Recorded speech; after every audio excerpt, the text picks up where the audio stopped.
같이 다시 한번 할까요? 같이 인사하죠. 열린민주당 최강욱입니다. 오늘 두 법안을 발의합니다. 검찰청법과 법원조직법 일부 개정 법률안입니다. 핵심 내용은 현직 검사와 법관이 공직선거 후보자로 출마하기 위해서는 1년 전까지 사직해야 한다는 내용입니다. 현행 공직선거법에 따라 검사와 법관도 퇴직 후 90일만 지나면 공직 후보자로 출마하는 것이 허용되어 왔습니다.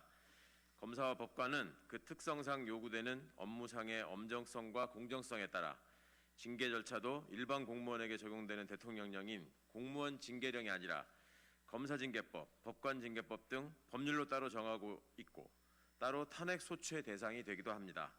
동일한 관점에서 공정한 업무 수행을 생명으로 하는 검사와 법관의 정치적 중립성을 높이는 동시에 검사의 수사와 기소 그리고 법원의 판단 자체가 정치적 논란으로 이어지지 않도록 하는 제도적 안전장치가 필요합니다. 우리 국민은 이미 3년 전 사법농단 사건을 통해 법원의 재판이 정치적 목적에 휘둘리고 왜곡된 역사를 경험했습니다. 여기에 더해 현재 벌어지고 있는 검찰총장과 일부 검사들의 노골적 정치행위로 인해 상상할 수 없었던 국론 분열과 국정 수행의 차질의 피해가 고스란히 국민에게 돌아가고 있는 상황입니다. 검찰청법 제4조는 검사는 정치적 중립을 지키고 권한을 남용해서는 안 된다고 명확하게 규정하고 있습니다. 윤석열 검찰총장에게 청구된 주요 징계 혐의에는 총장이 정치적 중립을 지키지 않았고 측근 수사에 부당하게 권리를 행사했다는 권한 남용이 적시되어 있습니다. 수구정당과 기득권 카르텔은 오로지 정권의 흠집을 내려는 일념으로 마치 현직 검찰총장이 이유 없이 핍박받는 것처럼 성원하면서 대놓고 검찰 정치에 판을 깔아주고 있습니다. 검찰 조직의 정치적 이해관계에 따라 선별적으로 이루어지는 수사와 기소는 그 자체가 정치행위입니다. 최근 피의자로부터 검사가 제공받은 룸사롱 향응을 기발한 쪼개기 기술을 써서 96만 2천 원어치 불기소 세트로 둔갑시킨 검찰의 제19 감싸기를 보아도 이제 이들은 국민의 검찰이 아닌 검찰당으로 전락하고 있습니다. 거듭되는 선별적 수사, 정치적 기소, 국민들은 참으로 웃지도 울지도 못할 상황입니다. 정치 권력의 빌부터 그들만의 왕국을 구축하려던 사법농단의 기억도 우리 헌정사의 쓰라린 기록으로 남아 있습니다. 정치인은 정치를 하고 정부는 국민을 받들어 편안하게 해야 합니다.